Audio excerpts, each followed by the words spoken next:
নেওয়ার ক্ষমতা নেই, যা 2 লাখ 3 লাখ টাকা খরচা করে যেখানে চিকিৎসা করা, সেখানে মায়ের তো এত ভালো হচ্ছে, যেখানে আঙুল কেটে বাদ দেয় একটা অপারেশন মানে 30-40-50 খরচা, অনেক গরিব আছে যাদের সেই ক্ষমতা নেই যে আমি চিকিৎসা করে ভালো হবো, অপারেশন করব, সেখানে মায়ের কাছে এসে ভালো হয়েছে।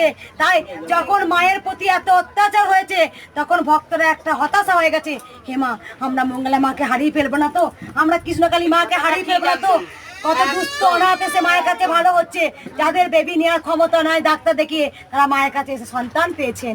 তাই মা, ওই মা নিজের মুখে বলছেন মা আছেন, মা থাকবেন, মা ছিলেন, শুধু আমাদেরই ভরসা বিশ্বাস নেই। ওই ভক্ত বাবা কি বললো, কতগুলো ব্যবসা আছে, শুধু হাঁটুতে এত বড় টিউমার ভালো হয়ে গেছে। আমি ওনার সাথেই এসেছিলাম, উনিও সেদিনকে এসেছিলেন। জয় কৃষ্ণ, মাকে দেখি দে, মাকে দেখা, মাকে দেখি দে। আজকেও প্রচুর ভক্ত এসছে, মা মালায় ঢাকা পড়ে গেছে। জয় কৃষ্ণ মায়ের জয় জয়।